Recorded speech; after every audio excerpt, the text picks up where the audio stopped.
চিত্তচিরে চৈত্র মাস। লিখেছেন মম সাহা। পর্ব ১। চাঁদনি আপার দেবর আমার বুকে হাত দিয়েছে। আপা, আমি খুব ব্যথা পেয়েছি জানো, কি বিশ্রী ছোঁয়া। ৭ বর্ষীয় ছোট বোনের মুখে এমন বিশ্রী একটা কথা শুনতেই শরীরটা শিরশির করে কেঁপে উঠল চিত্রার। ঘর্মাক্ত মুখখানা রাগে লাল বর্ণ ধারণ করল। বোনের দিকে দৃষ্টি দিতেই দেখল ছোট্ট মেয়েটা ভয়ে কেমন গুটিসুটি মেরে আছে।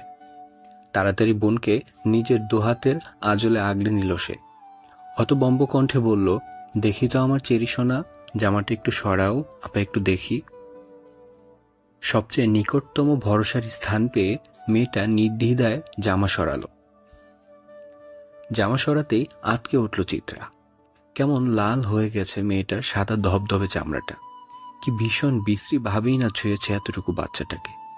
ভাবতেই ঘৃণায় টইটুম্বুর হয়ে গেল চিত্রার শরীরের প্রতিটি শিরা উপশিরা। ক্ষেপে উঠল সে। অথচ বাড়ি ভর্তি এত মানুষ, ঝোঁকের বসে কিছু করে বসলে তার খেসারত না আবার ছোট চেরিকে দিতে হয়। বিরক্ত, রাগ, দুটো অনুভূতি মিলেমিশে একাকার হয়ে যখন আন্দোলন শুরু হলো চিত্রার মস্তিষ্কে, তখন বাহির থেকে তার ডাক পড়ল। আজ তার বড় বোন চাঁদনির গর্ভকালীন সময়ের ৭ মাস পূর্ণ হয় ছোটখাটো একটা অনুষ্ঠানের আয়োজন করা হয়েছে। সেই অনুষ্ঠানেই চাঁদনির শ্বশুরবাড়ির লোকজনও এসেছে। অবশ্য তার আপন বড় বোন না চাঁদনি, তার বড় চাচার মেয়ে হলো চাঁদনি আপা।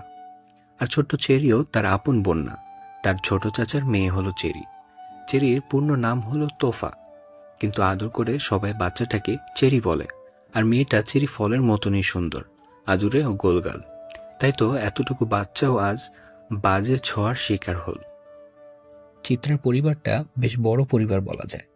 চিত্রার মা বাবা, বড় চাচা চাচি, ছোট চাচা চাচি, চিত্রার আপন বড় ভাই তুহিন, বড় চাচার ছেলে দুজন দিহান আর ত্রিশান, ফুপি আর ফুপির একমাত্র ছেলে, বাড়ির সবচেয়ে ছোট সদস্য অনয়, চেরির আরেকজন বড় বোন যে চিত্রারও বড়, ওহি আপা, এবং চিত্রা নিজে।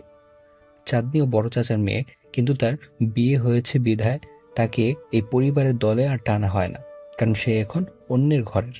একমাত্র চাঁদনির বিয়ে হওয়ার ফলে এত বড় পরিবারে একজন মাত্র সদস্য কমেছে। আপা, আম্মু শুনলে তো আমায় বকবে, তাই না? আম্মু তো বলে দুষ্টুমি করতে না, এত অচেনা কারোর সাথে খেলতে না।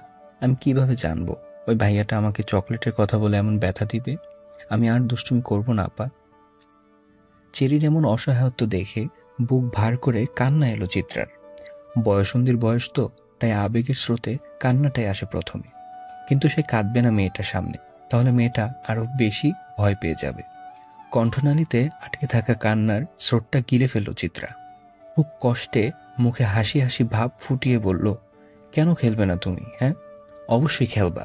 আপা আছি না তোমার সাথে, কেউ কিচ্ছু করবে না। আর দেখো, তুমি কেবল ওই পচা ভাইয়াটার রুমের সামনে আর যাবে না, কেমন?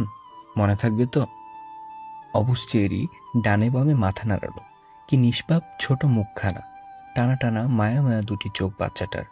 অনেক ফর্সা, আর স্বাস্থ্য ভালো হওয়ায় ভীষণ আদুরে লাগে মেয়েটাকে। আর এই ছোট্ট মেয়েটার শরীরে হাত দিতে নাকি বাঁধেনি ওই লোকটার। কিছু তো একটা ব্যবস্থা করতেই হবে, এত সহজে তো ছাড়া যাবে না অসভ্যটাকে।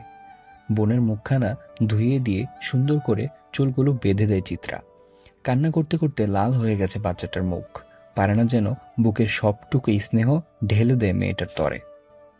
চেরিকে তৈরি করিয়ে চিত্রা নিজেও গোসল করে এলো।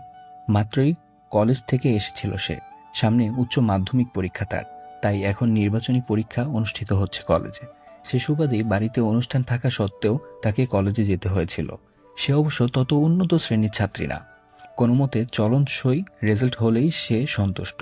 ভাদ্রের উত্তপ্ত গরমে পরিবেশ ঘর্মাক্ত, আর সেই গরম দিয়ে এসে হুট করে এমন ঘটনার সম্মুখীন হওয়াতে বিরক্তিতে তেতো ভাব চলে এলো তার শরীরে। গোসল করায় আপাতত কিছুটা শান্তি মিলছে। গোসল করে লাল টকটকে একটা 3 পিস পরল চিত্রা। অতঃপর চেরির হাত ধরে বাড়ির বাগানের দিকে এগিয়ে গেল। মূলত অনুষ্ঠানটা সেখানেই। বিরাট আয়োজন করা হয়েছে চাঁদনির জন্য। কত রকমের খাবার যে আয়োজন করা হয়েছে তা হিসেব করেও শেষ করা যাবে না যেন। চিত্রা ছুটে এসেই ধপ করে তার আপুর পাশ ঘেঁষে বসে পড়ল। চিত্রাকে দেখে ভারী পেটের গোলগাল ফর্সা ধবধবে চাঁদনি মুচকি হাসল, বাম গালটা টেনে দিয়ে বলল, কই ছিলিস চিতাবাঘ? এতক্ষণ লাগিয়ে কি পরীক্ষা দিয়েছিস শুনি? পরীক্ষাকে এত সিরিয়াসলি নেওয়ার মেয়ে তো তুই না। কি ব্যাপার শুনি? বড় আপার দিকে আর চোখে তাকিয়ে মুখ বাঁকালো চিত্রা। বেশ ভাব নিয়েই বলল, তোমাদের মতন জর্জ ব্যারিস্টার হওয়ার মতন ছাত্রী হয়তো না, তাই বলে পাশ মার্ক তো তুলব না। বাবাকে তো চেনো, ফেল করার অপরাধে না আবার জেলে দিয়ে দেয়। নিজের ক্ষমতার যে দাপট দেখায় সে। চিত্রার কথায় হাসলো চাঁদনি। মেয়েটা তার বাবাকে তেমন পছন্দ করে না বলা যায়, বেশ ভয় পায়। একমাত্র নিজের বাবাকে ছাড়া পুরো পৃথিবীকে উত্তক্ত করার ক্ষমতা তার আছে। বাবার সাথে ওর যে শীতল একটা যুদ্ধ প্রতিনিয়ত হয় তা সবারই জানা আছে। তবুও নিজের বাবাকে তো আর এমন কথা বলা শোভা পায় না। সেজন্যই চাঁদনির চোখ রাঙালো, ছোট্ট দমক দিয়ে বলল, এমন বলে না চিতাবাঘ, তুই না ভদ্র মেয়ে? হ্যাঁ, আমি কি তা অস্বীকার করেছি? ভদ্র বলেই তো পিছে পিছে বলেছি, অভদ্র হলে তো মুখের সামনেই বলতাম। কথাটা বলেই ফিসলে হাসলো চিত্রা। চাঁদনি চেয়েও রাগি রাগি মুখ করে রাখতে পারল না। চিত্রাটা এমনই, যেখানে থাকবে সেখানেই হাসির মেলা বসবে। চাঁদনি আর চিত্রার কথার মাঝে চোখের গোল চশমাটা ঠেলতে ঠেলতে হরেক পদের ভাজার থালা নিয়ে উপস্থিত হলো ওহি। ঘাড় অবধি চুলগুলো গরমে বেশ বিরক্ত করছে তাকে। ওহির মুখমণ্ডলে একটা নিষ্পাপ নিষ্পাপ ভাব থাকে সব সময়, আর মেয়েটা বেশ গম্ভীর। বড় পিতলের থালাটার মাঝে 7 রকমের ভাজি। ভারী থালাটা চাঁদনির সামনে রেখে ক্ষান্ত হলো সে। সব খাবার আপাতত চলে এসেছে। থালাটা রেখেই ওড়না দিয়ে নিজের মুখটা মুছল ওহি। চেরিকে নিজের দিকে টেনে নিয়ে ছোট্ট কণ্ঠে বলল, তোমার খিদে লেগেছে চেরি? আপা কি তোমাকে খাবার খাইয়ে দিব? চেরি ওহির কোমরের দিকে জামা আঁকড়ে ডানে বামে মাথা নাড়িয়ে বলল, বড় আপার খাওয়া হোক, তারপর আমি খাবো, চিত্রা আপা খাইয়ে দিবে। চেরির কথাটা ভালো লাগলো না ওহির। বিরক্তিতে নাক মুখ কুঁচকে বলল, তোমার চিত্রা আপা নিজের খাবার নিজে খেতে পারে নাকি যে তোমাকে খাইয়ে দিবে? ওহির কথায় মুখ ভেঙচি কাটল চিত্রা। চেরির দিকে তাকিয়ে মুখ ফুলিয়ে বলল, তোমার মেজ আপা অনেক খেতে পারে বুঝলা, তাই তো এমন কাঠির লাহান শুকনা। এই চিত্রা, কেমন ভাষার ব্যবহার করিস বাড়িতে? তোর সাথে থেকে চেরিও এসব শিখে। ওহির নাক মুখ ছিটকানো কথায় ফিক করে হেসে দিল চিত্রা। হাসতে হাসতেই বলল, ছোট আপা, তুমি তো শিক্ষক হবে তাই না? তোমার সাথে পারফেক্ট মানাবে সেই পেশা। এখনই তোমার মাঝে একটা মাস্টারনি মাস্টারনি ভাব আছে। সমস্যা নাই, তুমি আমাদের দিয়েই প্রথম প্র্যাকটিসটা করতে পারো, আমরা মাইন্ড করব না। চিত্রার কথার তালে চাঁদনিও হাসল। ওহি কপাল কুঁচকে দাঁড়িয়ে রইল উত্তরবিহীন। চিত্রার সাথে কথা বলাটাই একটা বোকামি, আর ওহি বরাবরই নিজেকে ভীষণ চালাক দাবি করে। পুরো বাগান ভর্তি নিজেদের বাড়ির মানুষই গিজগিজ করছে। মাত্রই অনুষ্ঠান শুরু হবে। হুট করে কোট প্যান্ট পরা চাঁদনির দেবরটা হাজির হল। ধপ করে বসে পড়ল চিত্রার পাশে। তাকে দেখতেই গুটিয়ে গেল ছোট্ট চেরি। চিত্রারও হাসি হাসি মুখে অমাবস্যা নামল। মুখ আদার করে সে চাঁদনির পাশ থেকে উঠে চেরির সাথে দাঁড়াল। চাঁদনির দেবর মহিন সবার দিকে তাকিয়ে কেমন হাসল। গদগদ কণ্ঠে চিত্রার উদ্দেশ্যে বলল, আরে আরে বেআইন সাহেবা, উঠে পড়লেন যে? আমার পাশে বসলে কি ক্ষয় হয়ে যাবে নাকি শরীর? চিত্রা মুখ বাঁকালো, অন্যদিকে তাকিয়ে বলল, আপনার তো অনেক কারেন্ট, যদি শক খেয়ে যাই। চাঁদনি কোনো মতে নিজের হাসি মুখ বজায় রাখল। বোনের এমন ভঙ্গির কথা তার যে তত পছন্দ হয়নি সেটা প্রকাশ না করার আপ্রাণ চেষ্টা চালালো। চিত্রার বড় ভাই তুহিন এগিয়ে এলো বোনদের দিকে। বেশ গম্ভীর স্বরে বলল, চিত্রা, যা তো একটু ছাদে। ছাদের মরিচ গাছ থেকে কালো কালো কয়েকটা মরিচ তুলে আন। জানিস না, চাঁদনিটা মরিচের ঘ্রাণ পেলেই খুশি হয়ে যায়। যা নিয়ে আয়। ভাইজান, বড় আপার পেটের ছোট্ট বাবুটা ঝাল খেতে পারবে? চিরির প্রশ্নে হাসল তুহিন। মাথায় আদুরে হাত বুলিয়ে বলল, হ্যাঁ খেতে পারবে চেরি, ও তো খুব সাহসী বাবু, তাই পারবে। ঝাল না খেলে বড় হবে কিভাবে? ঝাল না খেলে বড় হওয়া যায় না বুঝি? এজন্যই কি বাহার ভাই এত ঝাল খায়? তাই তো বলি, বাহার ভাই অত বড় কেন? তুহিন মিষ্টি হেসে চেরির গাল টেনে দিল, অতঃপর চোখের ইশারায় চিত্রাকে মরিচ আনার তাগাদা দিল। যেই না চিত্রা যেতে নিবে তন্মধ্যেই চিত্রার বড় চাচি হাজির হয়।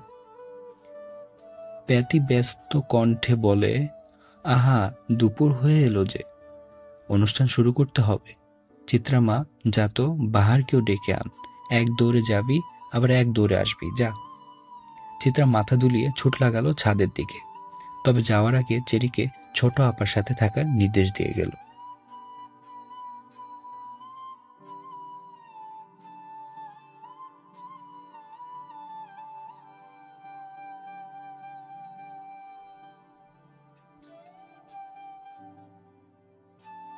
ছাদে টুকটাক সবজি গাছের পাশাপাশি অনেক রকম ফুল গাছও অবস্থিত। বিভিন্ন ধরনের ফুল সংগ্রহ করাই যেন চিত্রার কাজ। তার ভীষণ ভালো লাগে এ কাজ করতে। তাই তো ছাদে প্রবেশ করার সাথে সাথেই পা বাড়ালো ফুল গাছগুলোর দিকে। কয়েকদিন আগে 3টি নতুন ফুলের চারাগাছ লাগিয়েছিল। আজ সবগুলোরই কি সুন্দর হাসি হাসি ফুটন্ত মুখ দেখা যাচ্ছে। চিত্রা মুগ্ধতা সামলাতে না পেরে পত্রলেখা, মৌসন্ধা আর রঙ্গন ফুলের গাছ থেকে একটা একটা করে ফুল ছিঁড়ে নিল। এই ফুলের গাছগুলো তত সহজলভ্য নয়। কিছুদিন আগে যখন সেই 3টা ফুলের গাছের জন্য হাহুতাশ করছিল, তখনই ছাদে দেখা যায় এই ফুলের গাছ। চিত্রা জানে ভাইজান বা বড় চাচা ছাড়া কেউই এ কাজ করবে না। তারা দুজনই চিত্রার সকল আবদার পূরণ করার জন্য সর্বদা সচেষ্ট থাকে, আর চিত্রার আবদারটাও যেন তাদের কাছেই। আনমনেই ফুলগুলো মাথায় গুজতেই পেছন থেকে ভরাট পুরুষালী কণ্ঠ ভেসে এলো, এই মেয়ে, ফুল ছিঁড়েছ কেন? গাছের ফুল গাছেই শোভা পায়, তাকে ছিঁড়ে নিজের চুলে গোজার মধ্যে কোনো মহত্ব নেই। গম্ভীর পুরুষালী কণ্ঠের এমন ধমকে বিরক্ত হলো চিত্রা। সেই বিরক্ত ভাব কপাল কুঁচকে ঝেড়ে ফেলে বলল, গাছটা কি আপনার? গাছটা কি তোমার? তোমারও না। গাছটা বর্তমানে যেখানে অবস্থানরত, যে মাটির উপর দাঁড়িয়ে আছে, গাছটা এখন তার।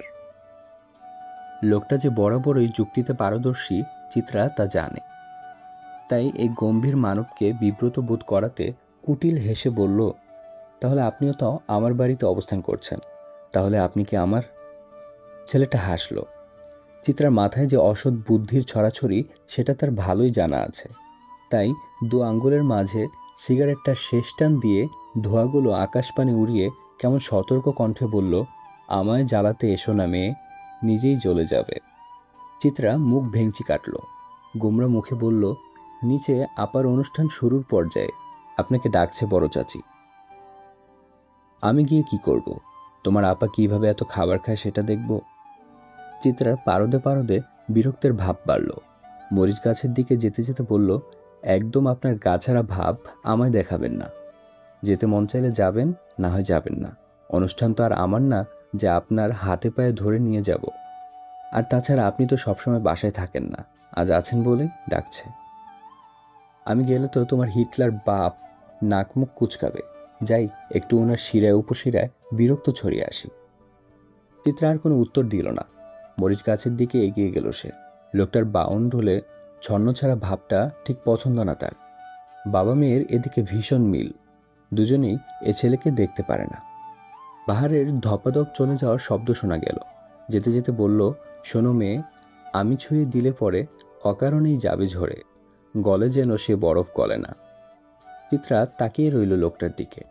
শ্যামলা ছিপছিপে গরনের লোকটার এমন ক্ষুদ্র ক্ষুদ্র জিনিসগুলোই যেন বয়সন্ধির আকর্ষণ। মাথা ভর্তি ঝাঁকড়া চুলগুলো কেমন হেলে দুলে পড়ছে। সিগারেট ফুঁকে যাওয়া পুরো ঠোঁটেও যেন আরেক প্রকারের মাদকতা আছে। পড়ে যাওয়া গাঢ় খায়রি রঙের ঠোঁটটাকে বহুরূপী ডালিয়া মনে হয়।